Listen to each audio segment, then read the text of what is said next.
বাংলা নিউজগ্রাফের সকল দর্শকদের নমস্কার। আমরা জানি যে টালিগঞ্জ যে ফিল্ম ইন্ডাস্ট্রি, সেখানে বহু বহু মানুষরা, বহু তারকারা, বহু অভিনেতা অভিনেত্রী সেখান থেকে বিভিন্নভাবে তারা মানে আমাদেরকে অনেক কিছু উপহার দিয়েছেন।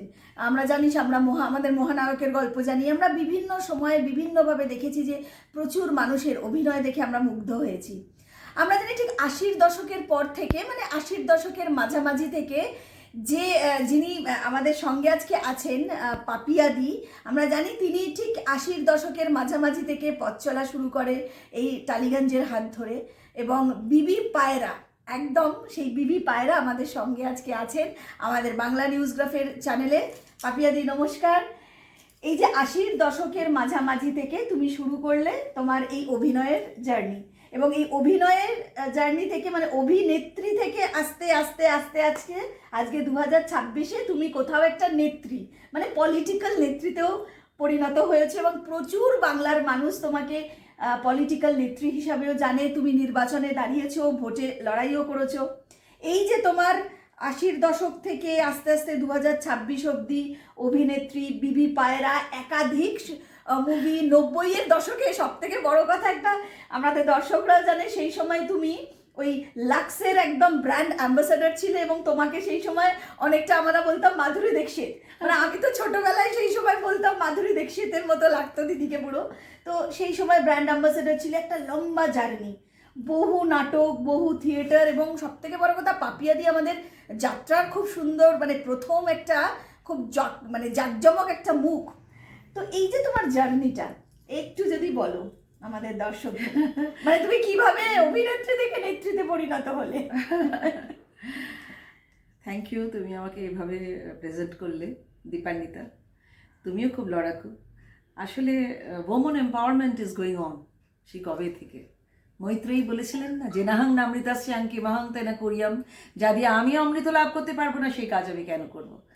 তার স্বামী যাজ্ঞবল্ক্য মুনিকে বলেছিলেন যে তুমি এত আমাদেরকে ধনসম্পত্তি দিয়েছো, আমার ও যে সতীন, কাত্যায়নী এবং ওকে, তো যে তুমি আমাদের ছেড়ে চলে যাচ্ছ কি, কোন অমৃতের লোভে, কোন অমৃতের জন্য? তাই বলছে তোমার এসব ধনসম্পত্তি আমি চাই না। জেনাহাং নামৃতাস্যাং কিমাহাং তেন করিয়াম, যা দিয়ে আমি অমৃত লাভ করতে পারবো না সেই ধনসম্পত্তি নিয়ে আমি কী করবো। আমারও ঠিক তাই, আমার মতো অনেকেরই, হয়তো তোমারও, যেটা দিয়ে কোনো ওয়ার্থ ওয়াইল কিছু হবে না সেই কাজটা আমি ছোটোবেলা থেকে জাস্ট শান্ট, আমি করতাম না। হ্যাঁ, তো যাই হোক, তুমি এখানে ইন্ডাস্ট্রি বললে না, মানে মানে আমি এরকম, মানে আই এম ভেরি অ্যাশেমড যে আমাদের এখন ইন্ডাস্ট্রি হয়নি। It's still a trade. মানে এটা যদি ইন্ডাস্ট্রি হতো, মানে I have started so early, এখন হয়তো আমার মানে কিচ্ছু ভাবতে হতো না। আমার পেনশন, আমার প্রভিডেন্ট ফান্ড, আমার সব কিছু, আমার আমার হাতে ব্যবস্থা, এবং আমার সঙ্গে যারা রয়েছে তাদের জন্য ব্যবস্থা, আই কুড অ্যাফোর্ড এভরিথিং। কিন্তু যেহেতু এটা শুধু ট্রেড, শুধু ট্রেডিং হয়, এবং দেহপট শনে নট সকলে মিলায়। যাই হোক, আমার দেহপটটা এখনও ঠিকঠাক রয়েছে, কিন্তু যারা সত্যি কাজ করতে পারেন না একেবারে, তাদের কী অবস্থা। এবং এখন একটা অদ্ভুত ব্যাপার, শাসক শ্রেণীর সঙ্গে না থাকলে তুমি গোল্লায় যাও, তুমি হয় আমার হও, নাহলে তুমি গোল্লায় যাও, এইরকম একটা। কিন্তু এর আগে কখনো হয়নি কোনো সরকারের সময়, মানে বামেদের সময়ও এই অনুভূতিটা কখনো পাওনি? দীর্ঘদিন কাজ করেছো, না, কখনো কাজ বন্ধ হয়ে যায় না, না, বামেরা কখনো বলেনি যে আমাদের দলকে সমর্থন করতে হবে তবেই তুমি কাজ পাবে? ওদের অন্যরকম ছিল, ওদের শুধু নিজেদের গোছানো, ওই একটু ব্যবস্থা করে দেওয়া নিজেদের, কিন্তু এরকম করে পরের নাক কাটেনি। হ্যাঁ, ওদের অনেক যাত্রা ভঙ্গ হয়েছে, বা আমরা জানি না কোন কোন যাত্রা ভঙ্গ হয়ে তারা আজকে এই অবস্থায় এসে দাঁড়ালেন। কিন্তু আমি জানো তো ওদের সাপোর্টার ছিলাম, কারণ আমার মা কল্যাণী অধিকারী বহু কষ্ট করে, মানে তিনি একটা veteran actor and a director and a writer, fantastic লিখতেন আমার মা। সেই থেকে, মায়ের থেকে এইসব পেয়েছি, আমার থেকে আমার মেয়ে পেয়েছে, আমার মা তার বাবা থেকে পেয়েছে।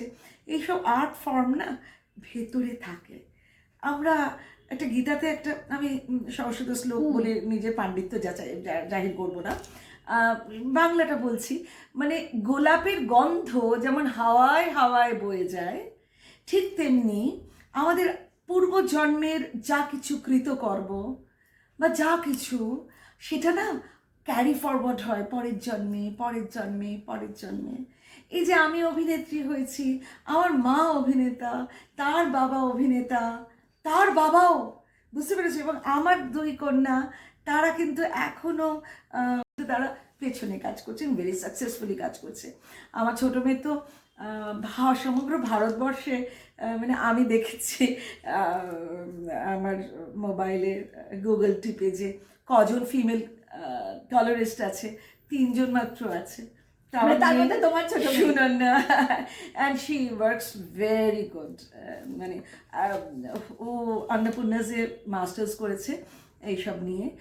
তো তখন অনেক খরচা টরচা করিয়ে ক্যামেরা ট্যামেরা সব কিনে দিয়েছিলাম ওকে। তো and she is doing good.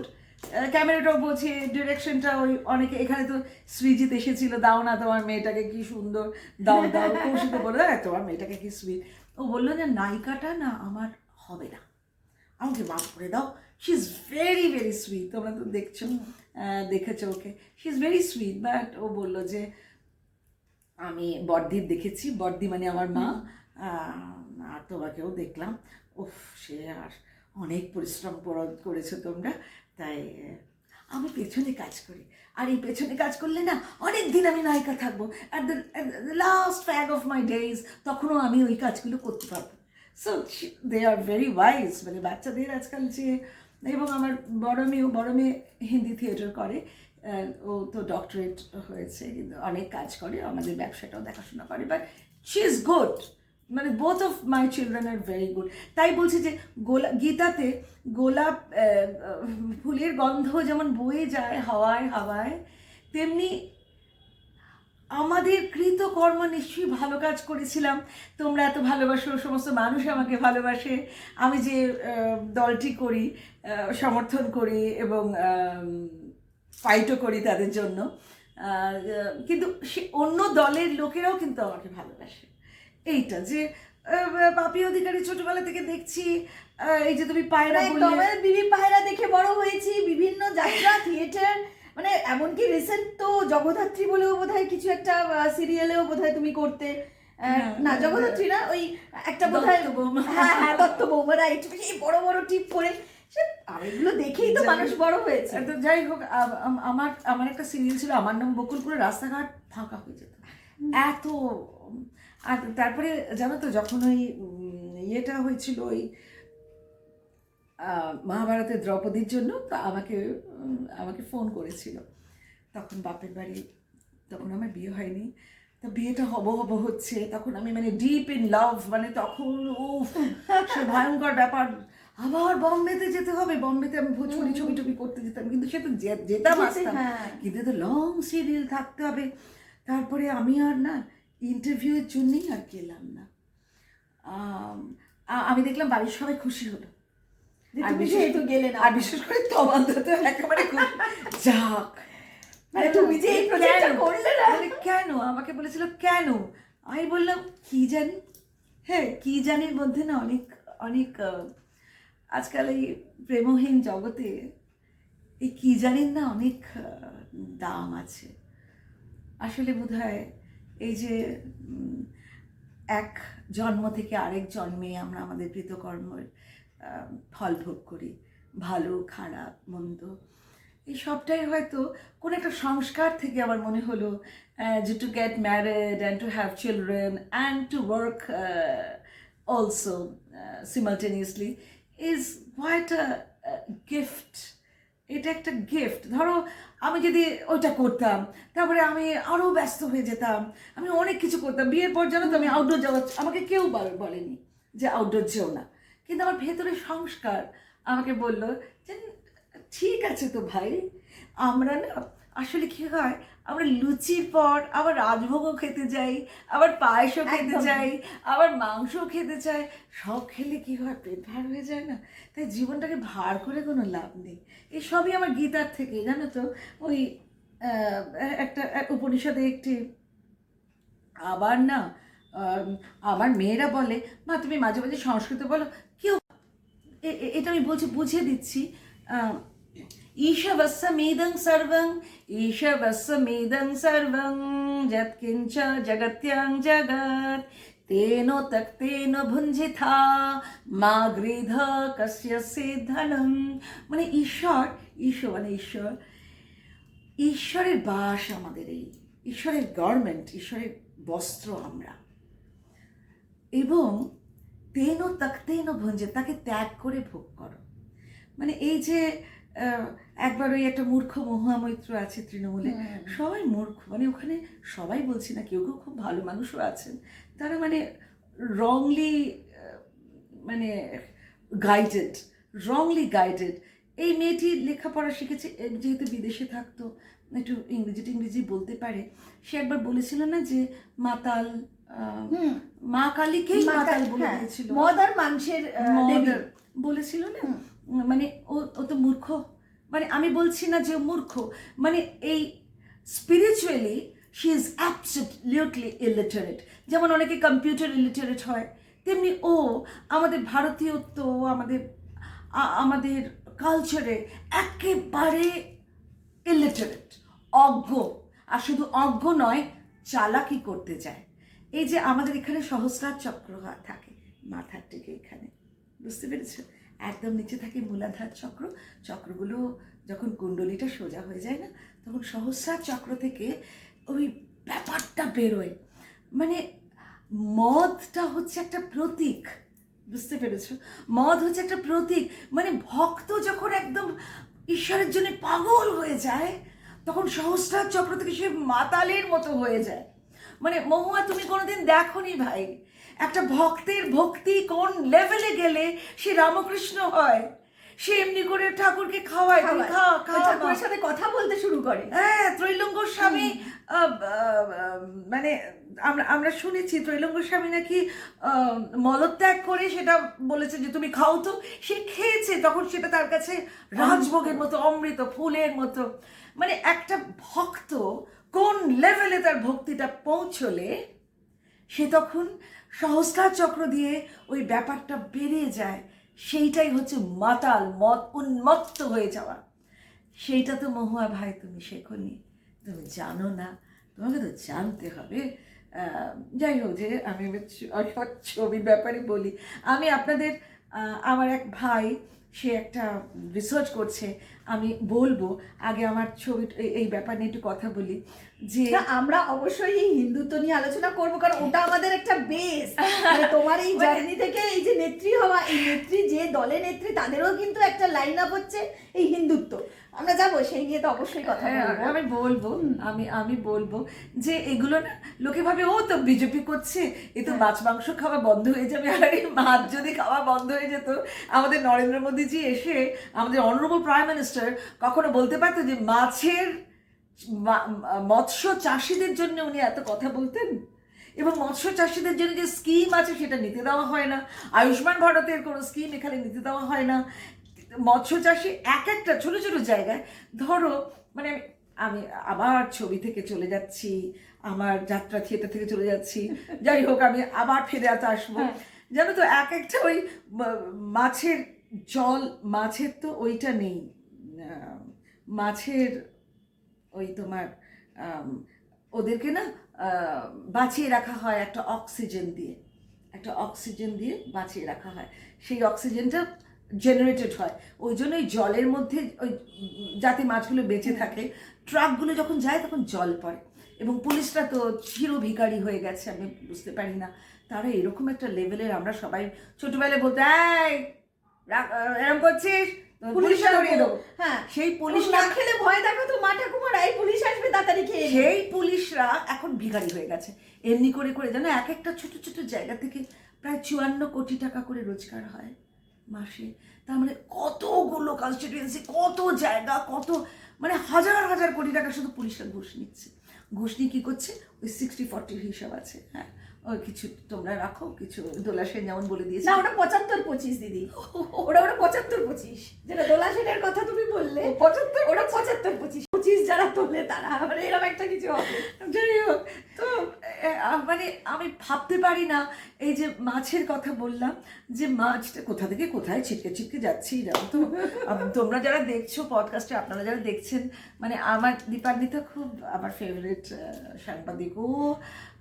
ওর নিজের লাইফে একটা মিসঅ্যাপ হয়েছে, তা নইলে ও যে কোন লেভেলে, মানে প্রায় বার্খার মতো ওই লেভেলে আজকে চলে আসতো।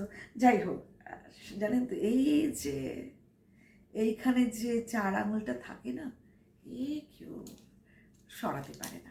But how ever we are, লড়াই করতে হবে, এগিয়ে যেতে হবে সবাইকে। যেন একটা উপনিষদ, একটা ইয়ে আছে ঈশো উপনিষদে, যে তদেই যতি তন্নেই যতি তদ্দুরে তদ্বন্তিকে তদন্তরস্য সর্বস্য তদু সর্বস্ব বাঝত। অর্থাৎ মানে তিনি এখানেও তিনি ওখানেও। আমার এই যে কপাল, তিনি এখানেও, আবার আমার কপাল যখন আমি একটা হয়তো কিছুই হলাম না বা সাংঘাতিক কিছু হলাম, উনি ওইখানে। মানে হি ইজ, মানে আমাদের ঈশ্বর সর্বত্র। তিনি সাগরের জলেও আছেন, তিনি আমাদের কলের জলেও আছেন, একদম। তো সর্বত্র। এই যে আমরা যে কথা বলছি, আপনাদের সঙ্গে যে আমরা কথা বলছি, সর্বত্র উনি আছেন, মানে উনি ছাড়া কিছু নেই। সো আমরা না মেনে নেওয়াটাই কিন্তু আমাদের ধর্ম।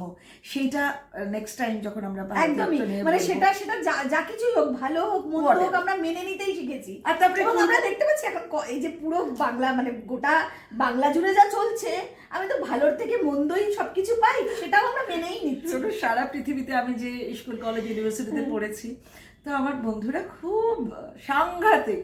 তারা এক একটা জায়গায় এত বড় বড় জায়গায় রয়েছে, এবং আমাকে ফোন করে যখন বলে, আমি না না, একটা মহিলা, আমি কত বাঁচাই মুখ্যমন্ত্রী, আপনাকে আমি গালাগাল করি, গালাগাল আপনাকে করছি না, আপনার এই পলিসিকে আপনি কেন এত ভুলভাল।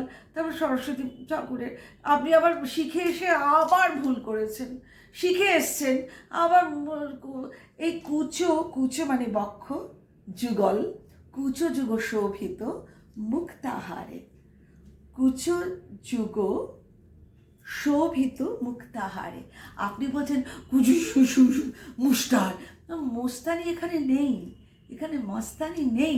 একটু ভালো করে শিখেন, কি জানেন তো, লোকে আপনাকে ক্লাউন বলে সারা পৃথিবীর মানুষ। কিন্তু পাপিয়া ইন্টারাপ্ট করে, উনি কিন্তু এই শ্লোকগুলো কখনো বিষ্ণু মাতা বলেন বা কুচসিত ভূত বলেন, এটা ঠিক কথাই, কিন্তু অন্যদিকে দেখতে গেলে রেড রোডে উনি যখন যান ইফতার পার্টি বা ইফতারে বা এতে, তখন উনি যখন বলেন, তিনি কিন্তু ওই স্লোগানটা বা ওই শ্লোকটা উনি কিন্তু ওই শ্লোকটা ঠিক বলেন না। না, উনি ভুল জায়গায় ভুল বলেন, ওরাও খুব বিরক্ত।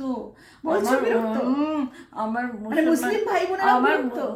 আমি জানো তো, খুব এডুকেটেড, খুব নবাব ওয়াজেদ আলী শাহের যারা ডিসেন্ডেন্ট, এরকম অনেক মানুষদের আমি জানি, অনেক। আমার এত শিক্ষিত, সেখানে রেগুলার মানে সাহিত্য আলোচনা হয়, খুব ভালো ভালো তারা মানুষ, এবং তারা না লজ্জিত।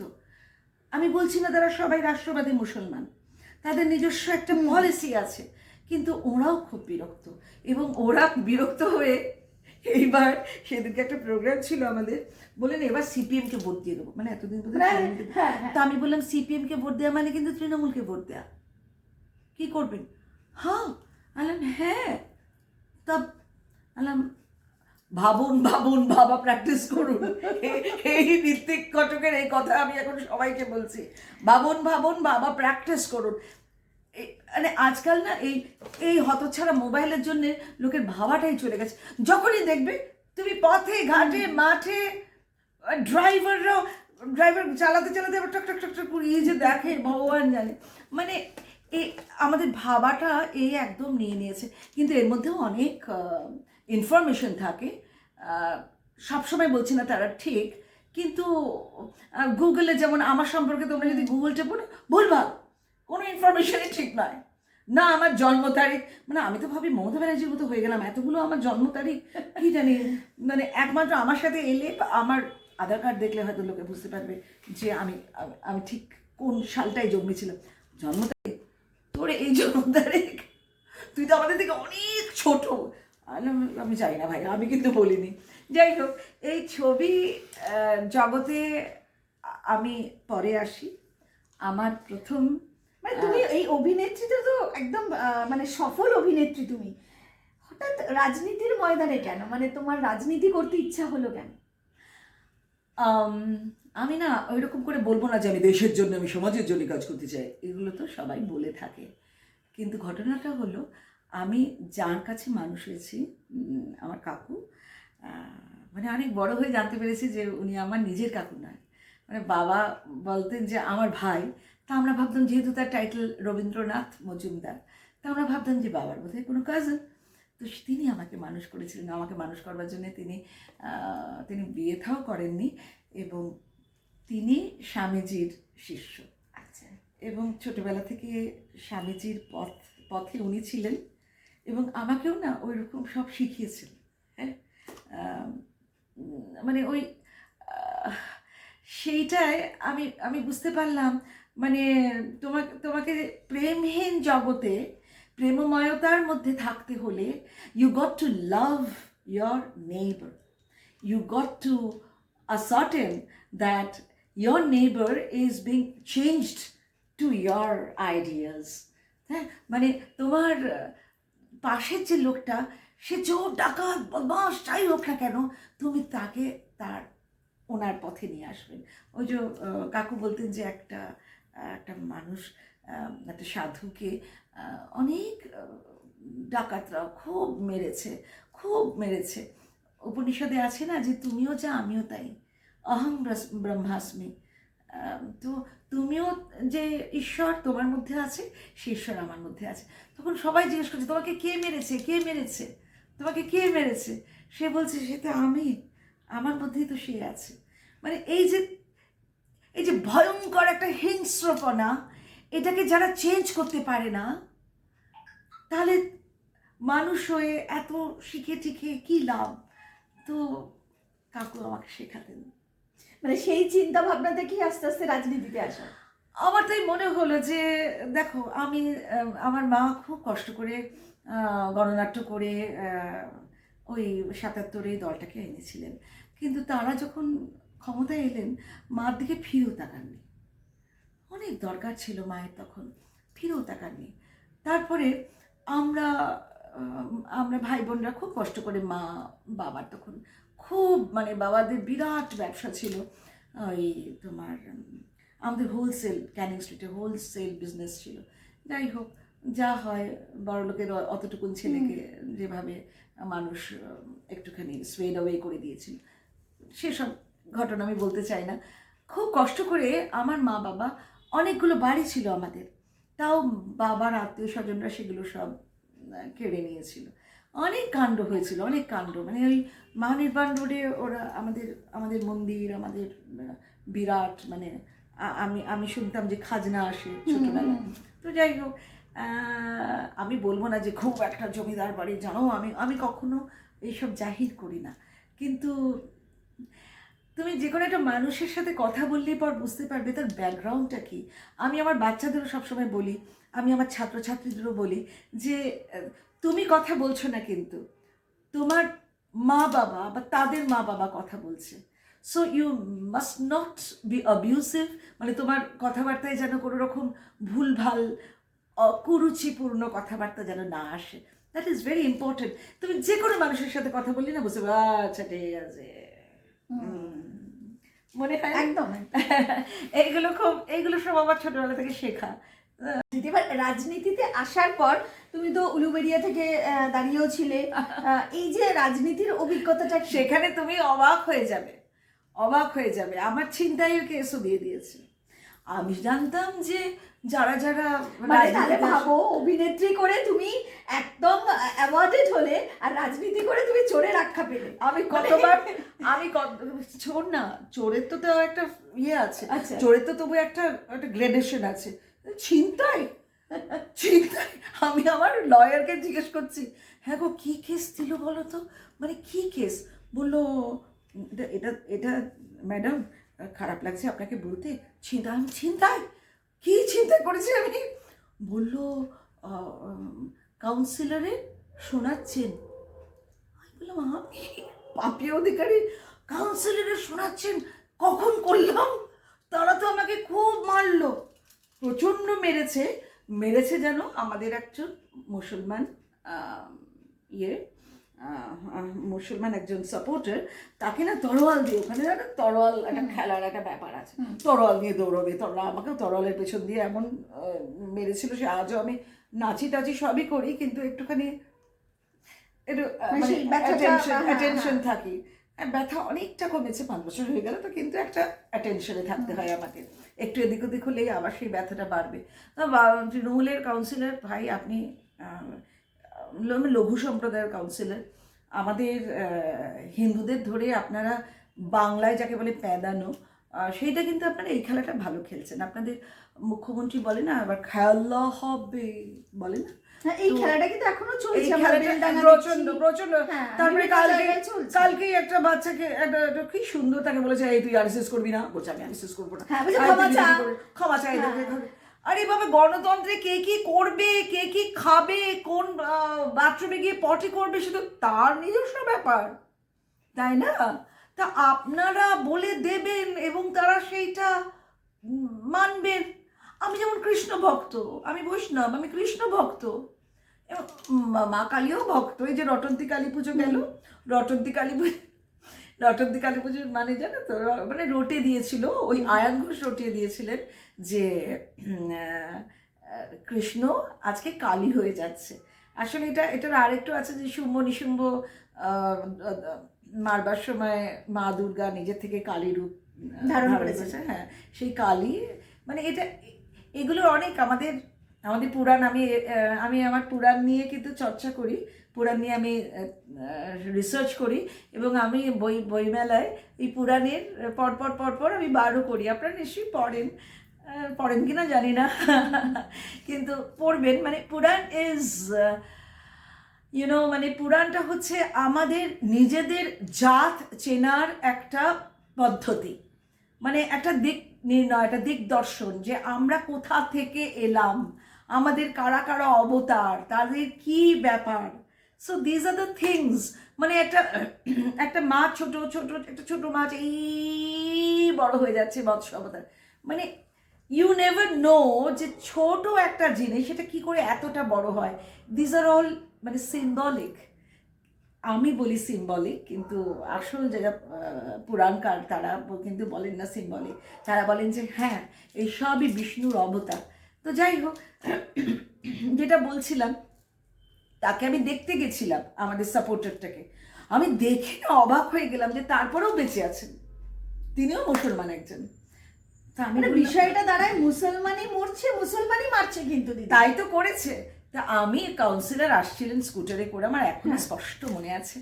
আমি খুব ভালো করে, স্যার দাদা, তিনি শুনছিলেন না, তিনি জানলেন স্যার স্যার স্যার, স্যার ওখানে চলে না। আমার তো ছোটবেলা থেকে স্যার বলা অভ্যেস, আমি বললাম পলিটিক্সে স্যার চলে না। আমাকে বারণ করেছিল, আপনি স্যার বলেন কেন? আমি বললাম বড়দের এই স্কুল কলেজে বলেছি, আচ্ছা আর বলবো না। দাদা দাদা করে ডাকছি, কি হয়েছে এমন করে বললো যেন আমি খুব অপরাধ করে ফেলেছি, তখনই বোধহয় চিন্তাটা করে ফেলেছি আর কি। কি হচ্ছে? আমি বললাম যে দাদা আপনারা থাকতে এরকম ফালা করে এটা কি করে হয়। শুধু এইটুকুন বলেছি, ভাই তোমাদের চ্যানেলের নাম কি? Bangla news craft. তোমাদের বলি, আপনাদের বলি, শুধু এইটুকুন পাপিয়া অধিকারী বলেছে, সাথে সাথে ওখানে এত লোক, প্রথম কথা হসপিটালের মধ্যে, উলুবেড়িয়া হসপিটাল, সরকারি হাসপাতাল, সেখানে এত লোক, আবার কিল চর ঘুষি, আমি জীবনে এরকম মার বাবা খাইনি। আমি ভাবছি কি কুক্ষণে আমি রাজনীতিটা করেছি করে, কিন্তু ওইখানে মানে কুক্ষণে আমি আমার মুসলমান ভাইয়ের পরিচর্যা করবার জন্য, দেখবার জন্য আমি ওখানে গেছিলাম, কি কুক্ষণে গেছিলাম। আর সে ভাষা, আমি আমার জন্মে ওইরকম মারও খাইনি। আমি দেখো আমি আবার বলেও দিচ্ছি, আপনারা শুনুন, মানে it's not that I am very simple to say, কিন্তু আমি বলছি যে এরকমও হয়, এবং কি বাংলায় সবই হয় পাপিয়াদি। কি কুক্ষণে আমি ওখানে গেলাম, এবং কি কুক্ষণে বলেছি দাদা আপনি থাকতে কেন এটা হলো, মার ধরে ও সে। তারপরে জানো তো, ইঁদুর যেমন পালায় না, ওদেরই ওখানকার একজন হিন্দু মানুষ বোধহয়, তিনি আমাকে গেটটা বন্ধ করে দিয়েছিল এবং আমার সাথে প্রচুর মিডিয়া ছিল, তাদেরকে এইরকম করে সরিয়ে দেওয়া হলো, তাতেও তারা তুলেছে, কিন্তু যা হয়েছে সেটা তুলতে পারিনি। সারা পৃথিবীর মানুষ আমাকে বলেছিল, এই বাবা তুমি ওখানে কেন গেলে, ওখানে কেউ যায়, ওটা যাই হোক, আমি যা যা বলেছে আমার বলার দরকার নেই। কিন্তু তারপরে ওই যিনি আমার অপোজিটে দাঁড়িয়েছিলেন, পুলক রায়, যিনি এখন মন্ত্রী, আমি তাকে ফোন করেছিলাম, তখন উনি বললেন আপনি তো খুব ভালো মানুষ, কেন এখানে এসব, মানে ভালো মানুষরা তার মানে রাজনীতি করবে না, তাহলে রাজনীতি করে সব খারাপ মানুষরা, এটা কি আপনি বোঝাতে চেয়েছিলেন পুলকদা? আপনি এত সুন্দর লম্বা চওড়া, মানে আমি এত লম্বা মানুষ দুম করে দেখা যায় না, খুব লম্বা, খুব মানে ওইখানে ইয়ের দিন, কাউন্টিংয়ের দিন তো আমাকে ঢুকতেই দেওয়া হলো না, আমাকে বলা হলো যে শিরদাঁড়াটা সদ্য আমরা মেরেছি, এবার কিন্তু 5 বছরের বিধায়িকা হওয়ার জন্য এবার প্রাণটা চলে যাবে, এই বলে আমাকে, মানে এটা সরাসরি তোমাকে একদম দিয়েছে প্রাণের। একদম এরকম যে হয় রাজনীতিতে, এবং জানো তো সেই জন্যই না ওই জেদে, ওই তেজে আমার মনে হলো যে এখানে থেকে ওদের সাথে লড়াই করে মুখের মধ্যে জবাব দিয়ে আমাকে আবার লড়তে হবে, এটা আমি ভেবেছি।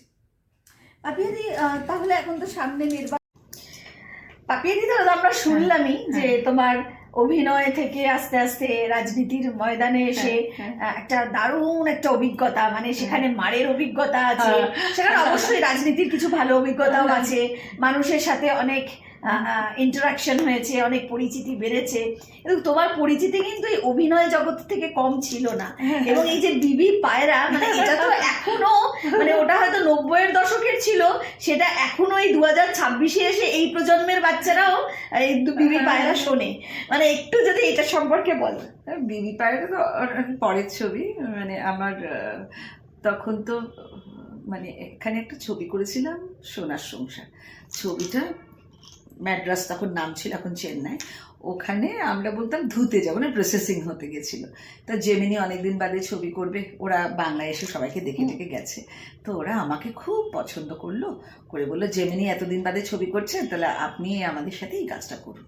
তো করলাম, ছবির নাম জানেনি, মেয়েটির নাম জানেনি ছিল, ছবিটা খুব ট্যামিল ছবি, বুঝতে পেরেছ, তো খুব ভালো হয়েছিল।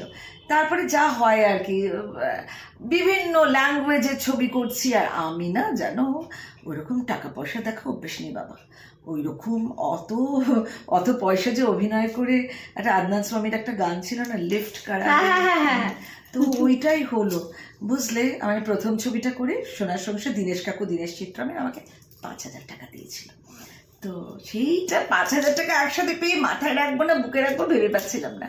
তারপরে পরের ছবিটা, এইবার ওখানকার ম্যানেজিং ডিরেক্টর জেমিনি ফিল্মসে, তো আমার মাও তো অভিনেত্রী, তো এবার বলছে যে আমাদের ডিমান্ড মানে কত হলে ঠিক হয়, তো আমি মা বললো যে আপনারা যেটা দেবেন, তখন উনি বলছেন, আমাকে জিজ্ঞেস করছে বেবি, ওরা সবাইকে বেবি, মানে এত সুইট ওরা না, বেবি ইউ টেল মি, তখন আমি না মানে উত্তেজিত বললো, last film, my first film, I had been paid 5,000, এমন করে বলেছি।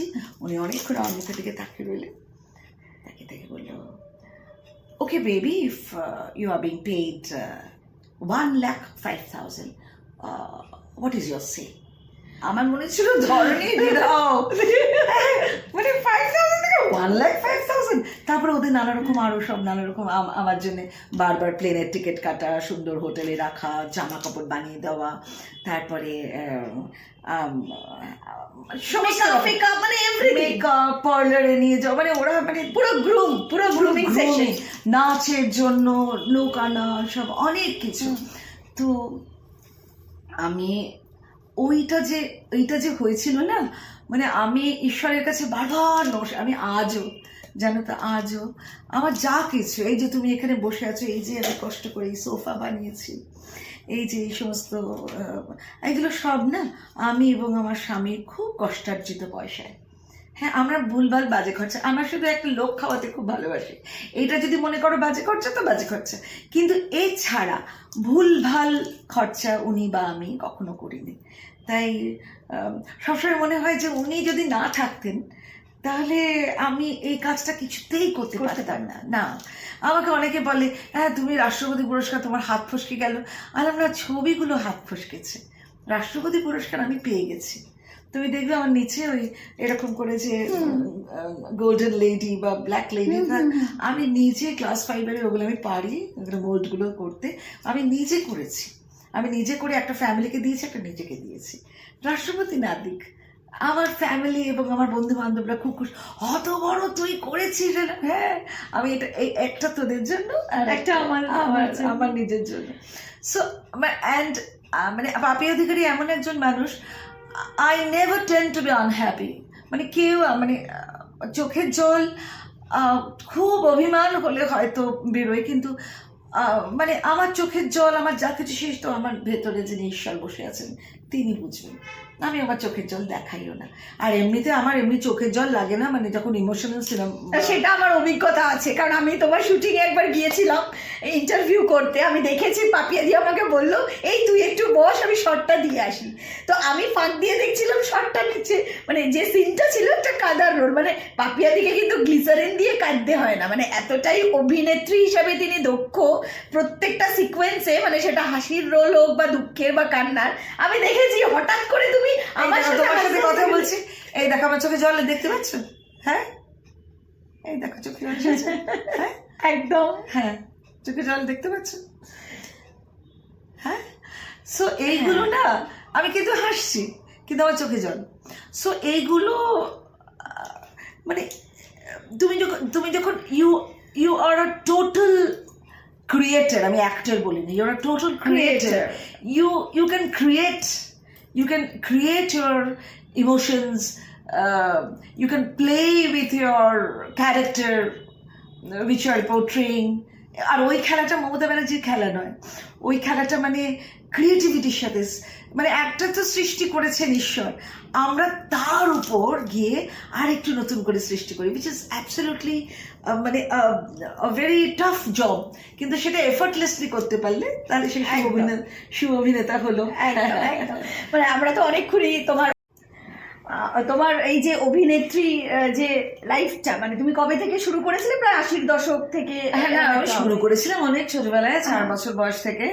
আমি 4 বছর বয়সে রেডিও করতাম, তারপরে রেডিও করতাম, তারপরে যখন আমি 6-7-এ পড়ি, বিবিধ ভারতী থেকে আমার শুরু হয়েছিল। কিন্তু তার আগে আমাদের যত পাড়ার ফাংশন, ও চিত্রাঙ্গদা হবে, মাকে এসে বলতো কল্যাণী দিয়ে একটু মেয়েটাকে দাও না, একটু আমাদের কুরুপাটা পেট খারাপ হয়ে গেছে, আমাদের দেখো পরশুদিন শো, একটা দিন রিহার্সাল করবে। মা বলছে পেট খারাপ, কালকে ঠিক হয়ে যাবে।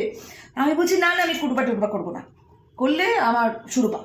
তখন বলছে মা বলছে তোর গাধা, কুরুপাটাই তো হিরোইন, তোর গাধা, তুই জানিস না কিছু, চুপ কর, রবীন্দ্রনাথ জানতে হয়, পড়তে হয়। সেই থেকে জানো তো একসাথে রবীন্দ্রনাথ, স্বামীজি, ঋষি অরবিন্দ সব একসাথে না আমার কাকু আমার পড়াতেন অত ছোটবেলা থেকে। সো এই যে দুম করে আমি দুম করে, কিন্তু অনেকেই বলে যে আগে তো বাবা উনি তো মার্কসিজম নিয়ে, কার্ল মার্কস যেটা করেছিলেন সেটা না ওই দেশের কালচারে করেছিলেন, এটা আমি বোঝাতে পারি না। আমাদের একটা অন্য কালচার, আসলটা হচ্ছে তুমি মানে কমিউনিস্ট মানে কমিউনের পাশে দাঁড়াও, তোমার কমিউনের পাশে। তখন বড় হয়ে ছোটবেলায় তো বুঝতাম না, ওই কমিউনের মধ্যেই অনেক গোলমাল ছিল। তুমি পাশে দাঁড়ানো, ছোটবেলা থেকে পাশে দাঁড়ানোর প্রবণতাটা আমার কাজ করছিল। এইসব না আজকে আলোচনায় করবো না, একদম পাশে দাঁড়ানোর প্রবণতা থেকেই কিন্তু রাজনীতি আমার মনে হয়, কারণ রাজনীতি করলেই প্রচুর মানুষের পাশে দাঁড়ানো যায়, তাদেরকে সহযোগিতা করা যায়, প্রচুর এবং না মনের সাহস নিয়ে কাজটা করতে। একদম। আর এই যে এত মার ধর, এত কেন যে উনি করছেন, আমি শাসক দলের মানুষকে বলবো, যারা রয়েছেন আপনাদের মধ্যে অনেক ভালো ভালো মানুষও রয়েছেন, তারা না কিছু করতে পারছেন না, মানে মূর্খ লোক এত বেশি, আমি বলছি না লেখাপড়ার মূর্খতা, আপনি হয়তো বলবেন ওহ খুব বাপি অধিকারী বিরাট পণ্ডিত হয়েছে। না, আমি পণ্ডিত নই। পণ্ডিত একমাত্র তিনি ছাড়া এত বড় পণ্ডিত আমরা দেখতে পাইনি। হ্যাঁ, যিনি একই সাথে গোলাপ ফোটাচ্ছেন, যিনি একই সাথে গোবর দিয়ে গ্যাস তৈরি করাচ্ছেন, যিনি একই সাথে আমাদের ইমোশনের চেতনাকে মানে ম্যানিফেস্ট করে আমাদের পারফেকশনে পৌঁছে দিচ্ছেন, তিনি তো আসল, তাই না? সো আপনারা না জেনে আজকে এক্ষুনি আমি আমার কাজ থেকে ফেরার সময় দেখছি তৃণমূলের কোন আর এক মূর্খ, যিনি ইতিহাস সম্পর্কে সচেতন নন, তিনি বলছেন বল্লভভাই প্যাটেল নাকি দেশদ্রোহী। ওরে, কনস্টিটিউশনটা পড়তে হবে তাহলে তাহলে পাপি আমরা একটুখানি তাহলে ইতিহাসেই যাই। মানে তুমি ইতিহাস তুললে যখন আলোচনাটা করেই নি, গল্পটা করে নি। এই যে ইতিহাস, মানে আমি একদম কনস্টিটিউশনে তুমি চলে গেলে, এবার আমাদের চলে আসি একদম, যদি তুমি আমাদের সেই একদম সেই টিকিটা ধরো, এটা তো হিন্দুত্ব এবং হিন্দুত্ব এবং ভারতীয়ত্ব। এবার সেই হিন্দুত্ব এবং ভারতীয়ত্ব তার মধ্যখানে ঢুকে গেল হচ্ছে সেকুলারিজম বা সেকুলার। এইবার তুমি বলো কি করে ঢুকলো, এটাও তো মানুষকে জানতে হবে।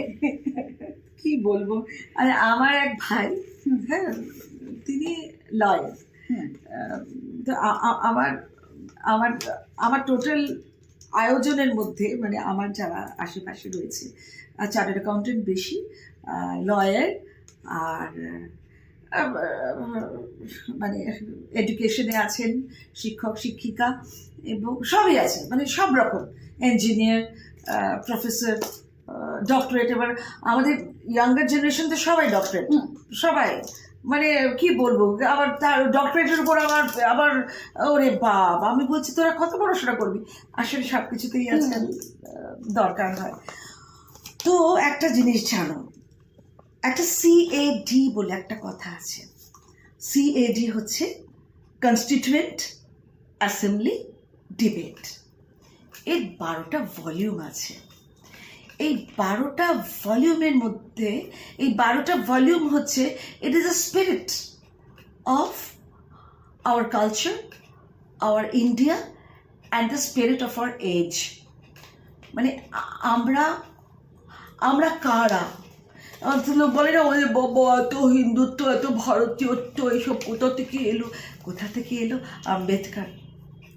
আম্বেদকর এগুলো, উনি তো কত যে গুণী এবং কত বড় শিক্ষাবিদ এবং কত এরুডাইট একজন পার্সন, যে উনি এগুলো লিখেছেন, উনি এগুলো সব তিলে তিলে লিখেছেন।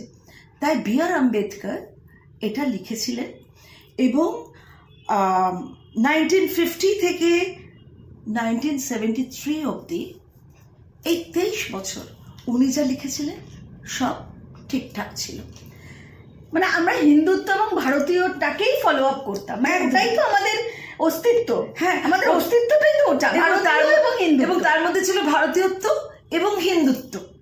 এবং তুমি যদি কনস্টিটিউশন, আপনারা তো অনেকে, যারা শুনছেন আমাদের এই চ্যানেল, তারা অনেকে এরুডাইট আছেন, প্রাজ্ঞ আছেন, তারা দেখবেন আম্বেদকরের যে কনস্টিটিউশনে প্রত্যেকটা চ্যাপ্টারে শ্রীকৃষ্ণর ছবি, শ্রীকৃষ্ণ অর্জুনের ছবি, তাদের যে স্পিরিট, শিবের ছবি, তাদের যে স্পিরিট, এইসব ছবিগুলো দেওয়া আছে। ওই যে বলে না কি করে কি হলো। এইবার বলছি, একজন মহিলা এলেন, তাকে জোর করে আয়রন লেডি, সত্যি লোহার মতো, উনি লোহার দণ্ড দিয়ে যেরকম মারা হয়, তিনি আমাদের কনস্টিটিউশনকে লোহার দণ্ড দিয়ে প্রহার করলেন। বুঝলেন শ্রোতারা, আপনারা শুনুন, লোহার দণ্ড দিয়ে উনি প্রহার করলেন।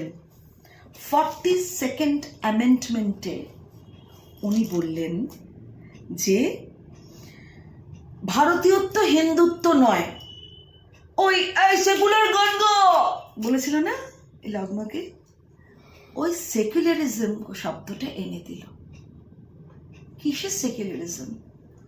আমাদের এখানে সনাতন ভারতে সেকুলারিজম কেমন করে আসে, কিন্তু ইন্দিরা গান্ধী উনি অ্যামেন্ড করলেন যেখানে সেকুলারিজম মানে ভারতীয়ত্ব হিন্দুত্ব সব বন্ধ, উনি সেকুলারিজমটা আনলেন এবং সেটা চলছে। সেটা নিয়ে বহু রিট পিটিশন বহু কিছু হচ্ছে, কিন্তু সেটা সুপ্রিম কোর্টের কবে ওনারা আমাদের বলবেন। কারণ প্রত্যেকেরই না যে কোনো একটা জিনিস অনেক লং ড্রন একটা জিনিস যখন অন্যরকম হয় তখন সারা দেশের জন্য চিন্তা করতে হয়, তাই না?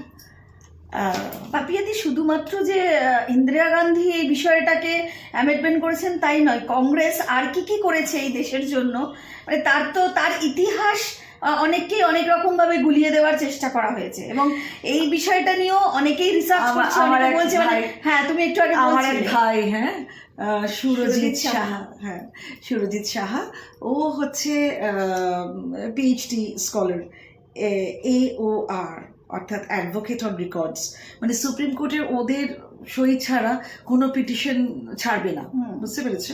তো উনি, আপনারা পড়বেন সুরজিৎ স্যার, ও প্রতিবার আমি বলি এবার ছেড়ে দাও, এবার বইমেলায় ছেড়ে দাও, এবার বইমেলায় ছেড়ে দাও, কিন্তু ও এত ভিভিডলি জিনিসগুলো লিখছে, আপনারা পড়বেন প্লিজ।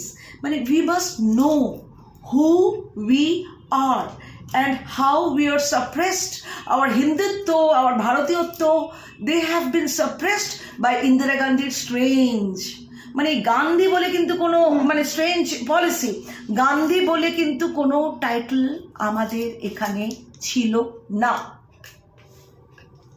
এখন যদি আমি বলি আমি ঠাকুর টাইটেল নিয়ে নেবো, একদমই যেটা আমরা আলোচনা করছি যে ইতিহাসকে গুলিয়ে দেওয়া তো আজ নয়, বহু কাল ধরে চলে আসছে। যখন কংগ্রেসের জামানা ছিল সেই সময় থেকে একটা ইতিহাসকে গুলিয়ে দেওয়া বা বিকৃত করে দিয়ে ভারতবর্ষের ইতিহাসকে প্রেজেন্ট করার আমরা তো নজির জানি যে তার পরিণতি কোন জায়গায় এসে দাঁড়িয়েছে। ইতিহাস তো মানে অদ্ভুত, মানে আমাদের ইতিহাসটা যারা যারা ইতিহাস কারা শিক্ষা জগতের লোকেরা, এবার আমাদের শিক্ষামন্ত্রীদের নামটা বলি, শিক্ষামন্ত্রীদের নাম শুনলে বুঝতে পারবেন কেন আমাদের ইতিহাসটা গুলিয়ে দেওয়া হয়েছে।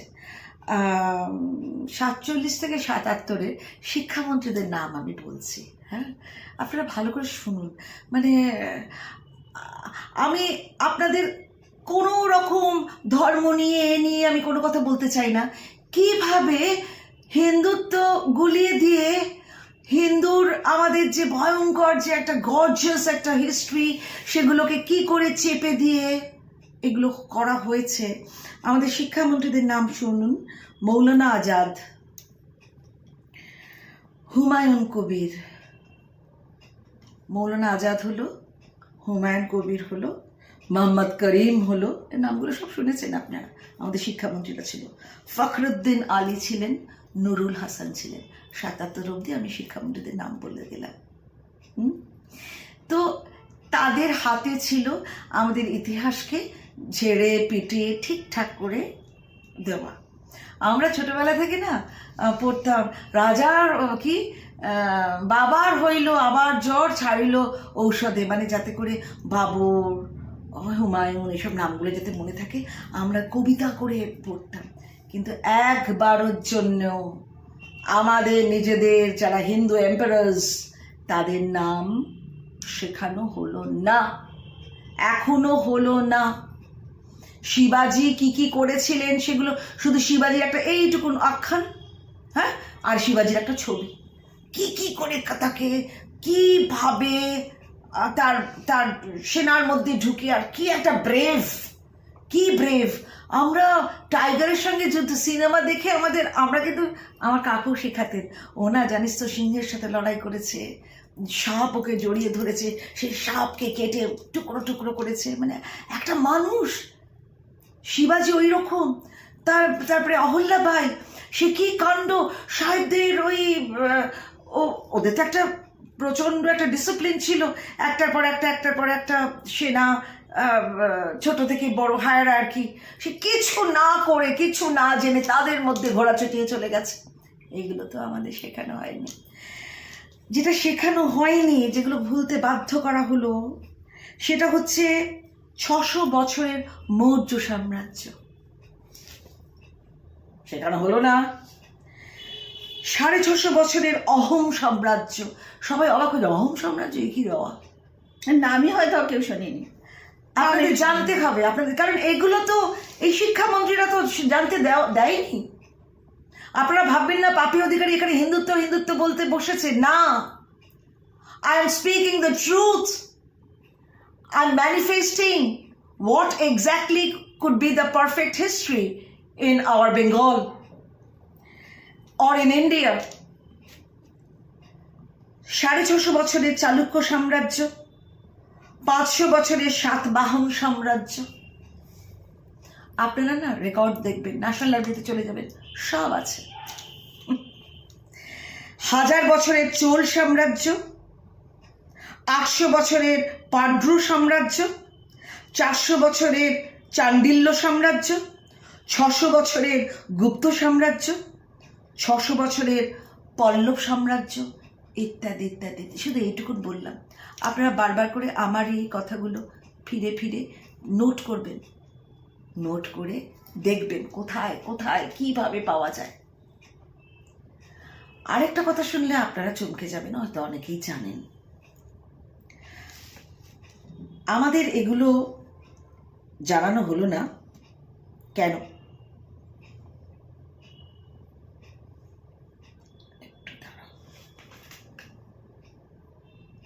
পিছনে গভীর ষড়যন্ত্র, মানে যেটুকুনি মনে হয়। আমাদের 3 ভাই ছিলেন, 3 ভাই, জওহরলাল নেহরু, জিন্নাহ, আব্দুল্লাহ।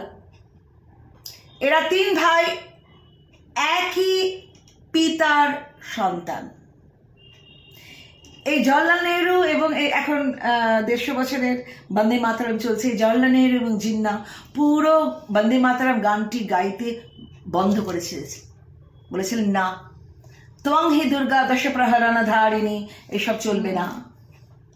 আপনাদের একবারও মনে হয় না যে কোটি কোটি কণ্ঠ কল কল নিনাদ করালে, কোটি কোটি ভুজই ধৃত কর খড়ওয়ালে, অবলা কেন মা এত বলে, কোটি কোটি কণ্ঠ যখন কল কল করে ভয়ঙ্কর নিনাদ করছে, তখন তো সপ্তকোটি ছিল, সপ্তকোটি। এখন তো আমাদের 150 কোটি, প্রায় 150 কোটি, তাই আমরা কোটি কোটি বলি।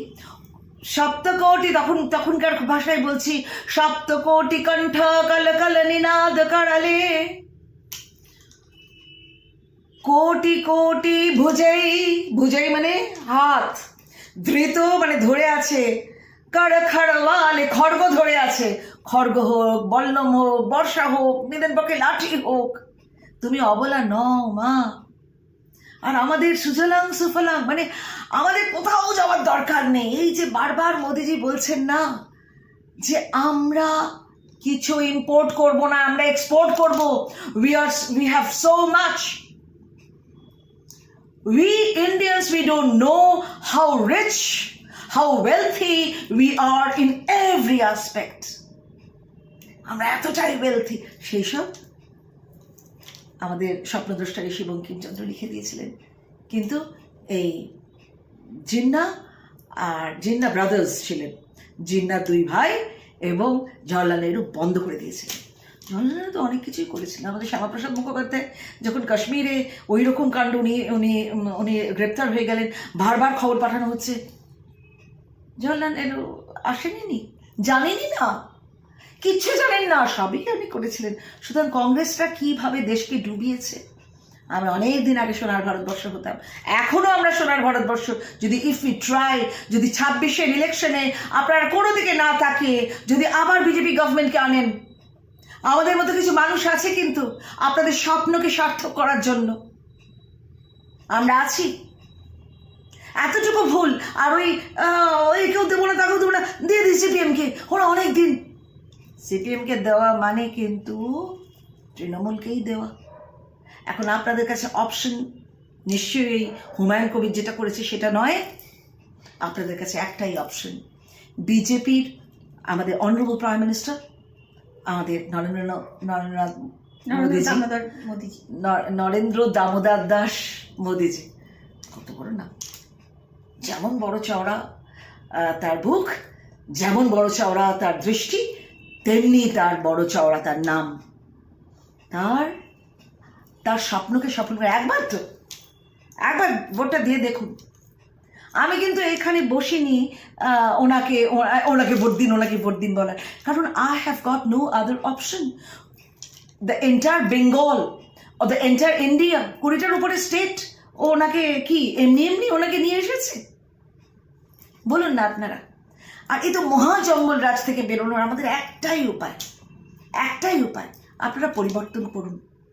যাই হোক, যেটা বলছিলাম, 370 আবদুল্লাহকে কাশ্মীরের রক্ষা কবচ নেওয়া হলো। 3 ভাইকে ভারত, মানে কে জওহরলাল, জিন্না, আবদুল্লাহ একই পিতার সন্তান, এগুলো আমাদের জানতে দেওয়া হয়নি। 3 ভাইকে ভারত, পাকিস্তান, কাশ্মীর ভাগ করে দেওয়া হলো। আমরাই সব, তুমি নিয়ে নাও ভারত, তুমি নিয়ে নাও পাকিস্তান, তুমি নিয়ে নাও কাশ্মীর, সব আমরা। ফিরোজ খান, পাপিয়াদি, আমি একটু সংযোজন করছি, মানে তোমার গল্পটা শুনছে, দর্শকরাও শুনছে, আমিও মন দিয়ে শুনছি। ফিরোজ খান কি করে ফিরোজ গান্ধী হয়ে যায়?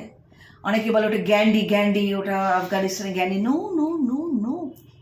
এই নামের কোনো টাইটেল আমাদের নেই। আর ইন্দিরা গান্ধীর স্বামী বলে ফিরোজ খান, ইন্দিরা খান হবেন না বলে একটা গান্ধী, যেটা না হিন্দু না অন্য কিছু, একটা সেকুলার একটা, বাপরে কি বুদ্ধি! আয়রন লেডি তো পাথরের মতো বুদ্ধি, লোহার মতো বুদ্ধি। নিজের স্বামীর, আমরা তো সবাই স্বামীর নামই ব্যবহার করি, তাই না? স্বামীর নাম ব্যবহার করি না আমরা যারা পপুলার? ধরো আমার নাম পাপিয়া অধিকারী, কিন্তু আমার আধার কার্ডে পাপিয়া আমার স্বামীর নাম দে, পাপিয়া দে, তারপরে অধিকারী। হ্যাঁ, তো আজকাল মেয়েরা তো স্বামীর নাম মাঝখানে রাখেন কিংবা শেষে রাখেন, কিন্তু একটা পুরুষ মানুষ, সে চলে এলো তার স্ত্রীর টাইটেলে। কি না, খানটা তো একদম মুসলমান নাম। বাবা, সংবিধানটা তো তখন জানা ছিল। তা আমি একটা কথা বলছি, ইন্দিরা গান্ধী কি আম্বেদকরের থেকেও বড় জ্ঞানী পণ্ডিত, যিনি কনস্টিটিউশনটাই চেঞ্জ করে দিলেন 42nd অ্যামেন্ডমেন্টে? কেন? এবং সেই পরিবর্তনের ভয়ঙ্কর ফল কিন্তু আজ পর্যন্ত বহন করছে ভারতবর্ষ। আজও তাহলে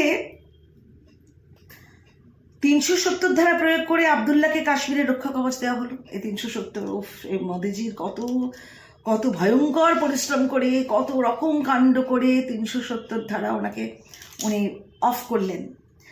কেন 26/11 সংসদে হামলা হলে ওবামা পাকিস্তানে হামলা করতে বললেও সোনিয়ার নির্দেশে মনমোহন সিং চুপ করে থাকে? আপনাদের মাথায় আসে না? মোবাইল দেখবেন না, আর যদি মোবাইল দেখেনও আপনারা এনসাইক্লোপিডিয়া না, অনেক জায়গায় আপনারা ইতিহাস পেয়ে যাবেন।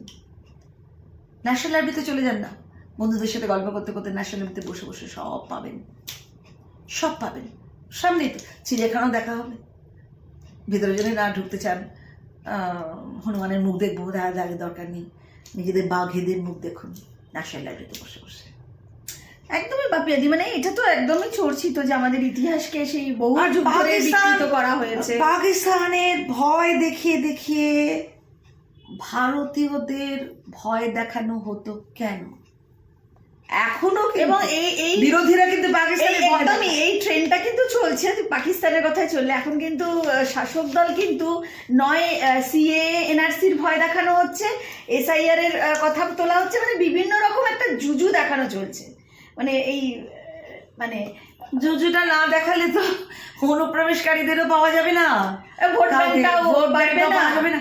আরে ভোট ব্যাংক, তুমি আমাদের ট্রেডে আসো, আমাদের সিনেমা থিয়েটার যাত্রা, এই সেই যাত্রায়, জানো যাত্রা তো আমাদের ভেতরে আমি তো ম্যাক্সিমাম যাত্রা করেছি। মানে আমাকে একটা প্রাইজ দেওয়া উচিত, যে কোনো প্রাইজ দেওয়া উচিত। মানে আমি বলছি বড় প্রাইজ, ওরকম প্রাইজ আমার ঘরে তো ভর্তি।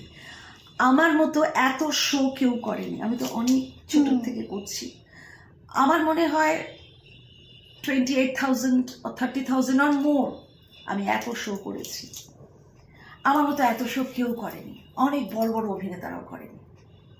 কিন্তু আমার কোনো ট্রাম্পেট নেই, I don't blow my own trumpet. কিন্তু এখন দেখছি একেবারে কালকের লোকেরা আজকেই আমার একটি কাজে গেছিলাম, সে বলছে যে আমি নাম করতে চাই না, সিরিয়ালটা বেশ ভালো চলেছে, তার হিরোইন বলছে আমাকে পার ডে 53,000 দিতে হবে। 53,000 এবং পাচ্ছ। এইটা হচ্ছে একটা তৃণমূলী ঘরানার লোক। এখনই নিয়ে নিই, এখনই খেয়ে নিই, এখনই খাটের তলায় ঢুকিয়ে দিই, এখনই। মানে আমার ছোট মেয়ে ও বলে আমার খুব ভালো লাগে ওই যে সব নোটগুলো বেরোচ্ছে, ওইটা আমার দেখতে খুব ভালো লাগে। তোর দেখতে ভালো লাগে? আমাদের মনে হয় আমাদের টাকা একবারে না, ওই বাথরুম থেকে বেরোচ্ছে, পার্থ চ্যাটার্জির গার্লফ্রেন্ডের খাটের তলা থেকে বেরোচ্ছে। হ্যাঁ, তারপরে ফোন ফেলে দিচ্ছে পুকুরের মধ্যে। দারুণ সার্কাস চলছে। আচ্ছা, এই সার্কাস আমি একদম শেষ করব, তবে সময় তো একদম লিমিটেড থাকে দিদি। বিষয়টা হচ্ছে এখন কিন্তু এইগুলো যেমন চলছে তার সাথে কিন্তু শাসক দল সেবাও করছে দিদি, কারণ গোটা বাংলা জুড়ে সেবা করছে। মানে সেটা বাংলার বলতে হয়, না খেতে পেয়ে মরে যাচ্ছে, যার আবাস আছে, যার সব ঘরদোর রয়েছে, তারা আমাদের মোদিজির আবাসন পেয়ে যাচ্ছে। কি বলছো তুমি? সেবা করছে। রাজ্যের যুবরাজ তিনি বিভিন্ন জায়গায় সেবাশ্রয় করেছেন, শুধুমাত্র নন্দীগ্রামেই তিনি 17-18টা ক্যাম্প করবেন বলেছেন। যুবরাজ মানে কোন রাজার রক্ত আছে, মানে কোন রাজার রক্ত ওনার শরীরে, সেটা আগে আমরা জানতে চাই। যুবরাজ, আমরা তো কই আমাদের সত্যি মোদিজি 20টার উপর স্টেট তার আন্ডারে রয়েছেন, আমরা তো একবার তাকে রাজামশাই বলছি না, বলছি। এই যুবরাজ মানে এর বাবা রাজাটা কে বা এর মা রানীটা কে? মানে রাজার কোন রক্ত রয়েছে? ওই চোরের রক্ত, প্রতারণার রক্ত, ভুল প্রতিশ্রুতির রক্ত, ভুল সরস্বতী মন্ত্রের উচ্চারণের রক্ত, নাকি মরে যাওয়া রবীন্দ্রনাথ 48-এ এসে মহাত্মা গান্ধীকে রস খাইয়ে তার উপবাস ভঙ্গ করলেন তার রক্ত, নাকি নজরুল আমাদের মহাভারত লিখেছেন সেই বলা তার রক্ত? মানে কোন রক্তটা? এবং আমার ডহরবাবুর রক্ত, মানে কোন রক্ত? মানে আমি বললে তো লিস্ট তো বাড়তেই থাকবে। কোন রক্তটা? যুবরাজ কোথাকার যুবরাজ? কথা বলবে দেখবে, আর সব দামি দামি ব্র্যান্ডেড কালো কালো জামা কাপড়। কালোটা তো আমাদের ড্রেস নয় বাবা, কালোটা তো আমাদের কালার নয়।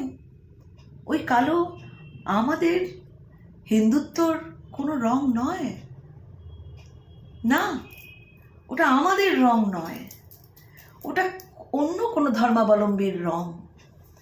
কালো ব্র্যান্ডেড শার্ট পরে উনি নানা রকম ভুলভাল, তারপরে উনি র্যাম্পে হাঁটছেন।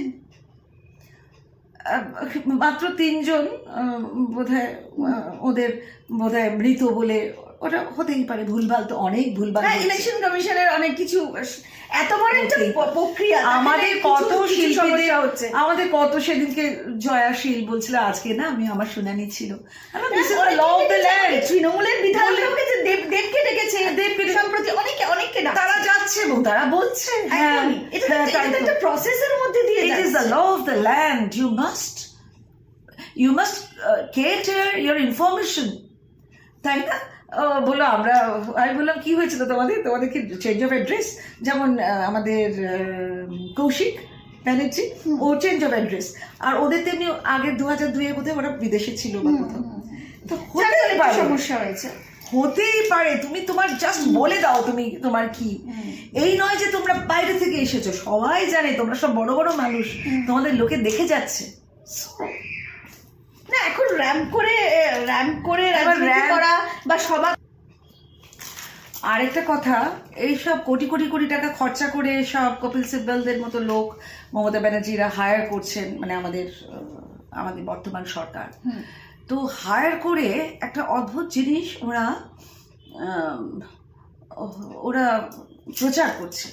ওরা প্রচার করছে যে ইলেকশন কমিশন তারা নাগরিকত্ব যাচাই করছে। এটা কিন্তু এটা তাদের এখতিয়ারের মধ্যেই নেই।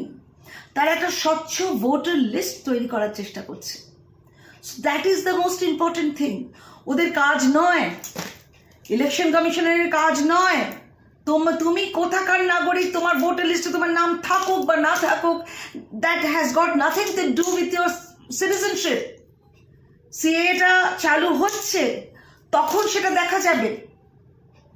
এই যে মতুয়াদের জন্য সিএটা, কারণ ওরা তো এসেছে না, এবং ওরা মানে যারা যারা আমাদের এখানে এসেছে, শরণার্থী হয়ে এসেছে, তারা আমাদের নাগরিক। আর সেটা তো বহুদিন আগে থেকে কেন্দ্র সরকার বলেছে, যারা শরণার্থী তারা তো মানে এখানকার নাগরিকত্ব পাবে। তাই তো, তাহলে ইন্টেন্সিভ রিভাইজের এটা কিন্তু এটা কাজ নয়। আর এটা না অদ্ভুতভাবে এটা রটিয়ে দিচ্ছে যে এই তোমাদের এখানে তাড়িয়ে দেবে, তোমাদের খুব ভুলভাল কথা। আর এখন মমতা ব্যানার্জির কথার গুরুত্বটা অনেক কমে গেছে। হ্যাঁ, ওই কথা এখন বিশ্বাসও করছে না, মুসলমান ভাইরাই বিশ্বাস করছে না। তাহলে আগামীতে যদি তার এই ভোট ব্যাংক, আমি বলছিলাম না যে আমাদের এখানেও না ধরো যাত্রা থিয়েটারে যাত্রা দূরে দূরে কোণে কোণে হয়, সেখানে বড় বড় শিল্পীদের মুখে না এই অমুকশ্রী কুশ্রী বিশ্রী সেই সবগুলোর প্রচার করে হাততালি নিচ্ছে। কিভাবে ওরা প্রচার করছে মানে চিন্তা করতে পারবে না। আর এই যে নন্দীগ্রামে ও নাকি কতগুলো সেবাশ্রয়, এতদিন যুবরাজ আপনাদের সেবার আশ্রয়টা কোথায় ছিল? আপনাকে তো যুবরাজ বলতে পারছি না ভাই। আপনি একটা তখন মানে জাস্ট আপনার পিসি এই রাজনীতি করছেন বলে আপনি একটাও লাঠি খাননি, আপনি কিছুই করেননি। আপনি একেবারে সোজা কর্পোরেট কালচারে চলে এসছেন, ব্র্যান্ডেড শার্ট পরে, তাও কালো রঙের, যেটা আমাদের হিন্দুত্ব বিরোধী। আমরা পড়ি কিন্তু জাস্ট একটা শনিবার দিন হয়তো কেউ কালো জামা টামা পরলো। আমি বলছি না শনি রবিবার, আপনার পিসি শুক্রবারের অনেক গল্প টল্প করেন, তো তাই ওটা বললাম। কিন্তু বাড়াবাড়ি লাগলো না? জুম্মাবারে এরকম হয়, শুক্রবারে জুম্মাবারে এরকম হয়, তাহলে পরের দিন কি হলো? পরের দিনও তো গোলমাল হলো। তাহলে শনিবার তো পরের দিনও কিন্তু সাংবাদিক মার খেয়েছে। প্রথম দিন মহিলা, দ্বিতীয় দিন পুরুষ। আপনারা সাংবাদিক পেলাবেন? হ্যাঁ, এবার আপনাদের কে কখন প্রহার করবেন তার অবস্থার জন্য আপনারা অপেক্ষা করুন।